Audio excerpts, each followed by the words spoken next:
जो भी हमने फूड कंज्यूम किया है उन सारे फूड्स में या तो कार्बोहाइड्रेट है, प्रोटीन, विटामिन, मिनरल्स। जरूरी नहीं है कि हम जो खाना खा रहे हैं, रोटी खा रहे हैं, उसमें सिर्फ कार्बोहाइड्रेट है। उसमें प्रोटीन भी है लेकिन उसकी क्वांटिटी कम है। मैक्सिमम अमाउंट क्या है उसके अंदर कार्बोहाइड्रेट है, इसलिए हम उसको किसमें उसके कार्बोहाइड्रेट के सोर्सेज क्या बोलते हैं? रोटी, बाटी, राइस, वीट, है ना, पोटैटो, स्वीट पोटैटो, बनाना, ये सारे क्या है? कार्बोहाइड्रेट के बेटा कार्बोहाइड्रेट के कंपोनेंट्स। अब ये सारी बॉडी ये सारे न्यूट्रिएंट जो है हमारी बॉडी में आ गए। अब हमारी बॉडी क्या करती है? इन सब से हमको एनर्जी प्रोवाइड करती है। क्या करती है? एनर्जी प्रोवाइड करती है। अब जैसे ही हमारी बॉडी को एनर्जी चाहिए तो सबसे पहले कार्बोहाइड्रेट खत्म हो जाएगा। मतलब कि कार्बोहाइड्रेट ब्रेक डाउन होगा और हमको एनर्जी प्रोवाइड करेगा। मतलब जैसे ही खाना खाया, हमारा पेट फुल है, उसके बाद जो हमको भूख लग रही है, वो भूख हमको कौन प्रोवाइड कर रहा है? कार्बोहाइड्रेट। मतलब कि कार्बोहाइड्रेट ब्रेक डाउन हो रहा है और हमको एनर्जी प्रोवाइड कर रहा है। हमारी बॉडी में कार्बोहाइड्रेट जब खत्म हो जाता है तो हमको क्या लगती है? भूख।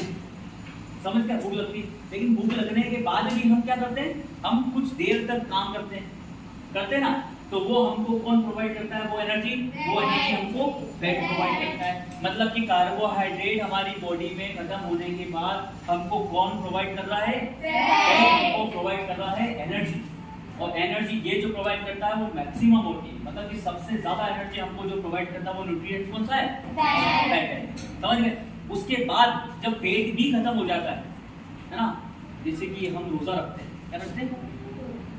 इसमें क्या होता है? मॉर्निंग में खाना खा लेते हैं, उसके बाद पूरी दिन भर ना पानी, चाय, कॉफी कुछ भी नहीं।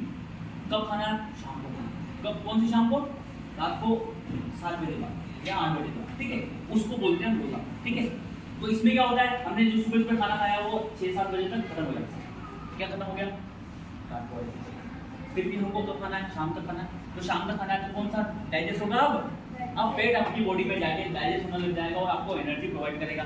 जब कार्बोहाइड्रेट खत्म हो जाए, फैट खत्म हो जाए और फिर भी हमको वर्क करना पड़े तो हमको प्रोवाइड कौन करेगा? प्रोटीन करेगा।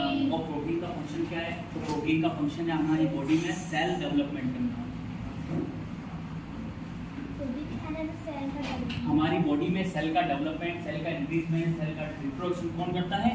प्रोटीन करता है। मतलब कि सेल पूरी बनी किससे है? प्रोटीन से बनी है। जब हमारी बॉडी में सेल को बनाने वाला न्यूट्रिएंट अगर हमको एनर्जी प्रोवाइड करने लगेगा, मतलब कि सेल क्या हो रही है यहाँ पे? सेल को प्रोटीन जरूर देनी पड़ेगी। जरूरत तो पड़ेगी, लेकिन उसको देगा किसे? क्योंकि ये प्रोटीन क्या काम करने लग गया है? दूसरा काम करने। क्या काम करने लग गया? दूसरा काम करने। जैसे कि मैं पढ़ाने का काम कर रहा हूँ, है ना, लेकिन एक भी प्रिंसिपल ने किया है। प्रिंसिपल ने आपने मुझे बोला कि आप मैनेजमेंट संभालो। अब मेरा काम क्या है? पढ़ाना। लेकिन मैं अब क्या काम कर रहा हूँ? मैनेजमेंट का ऑफिस बैठा हूँ, वहाँ की मैनेजमेंट वगैरह देख रहा हूँ, कैमरे वगैरह देख रहा हूँ। मतलब मेरा काम जो था वो काम कौन करेगा? कोई नहीं करेगा। मतलब कि यहाँ जो मेरी सेल्स पड़ी हुई है वहाँ तक मेरी पढ़ाई नहीं पहुँच रही है। आप लोग सेल्स हो, मैं क्या हूँ? प्रोटीन हूँ। मैं आपकी सेल का डेवलपमेंट कर रहा हूँ, आपकी माइंड का डेवलपमेंट कर रहा हूँ। और जब मेरा काम दूसरा होने लग जाएगा तो मेरी सेल, मतलब आपको एनर्जी कहाँ से मिलेगी? नहीं मिलेगी। मतलब आप डाउन हो जाओगे, आपकी एनर्जी डाउन हो जाएगी और सेल खत्म होना शुरू हो जाएगी। सेल क्या हो जाएगी?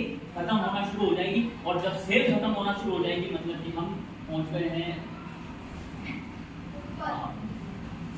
इसीलिए कहा जाता है कि कार्बोहाइड्रेट, फैट और प्रोटीन की आपकी जरूरत है आपकी बॉडी की पूरी करने के लिए।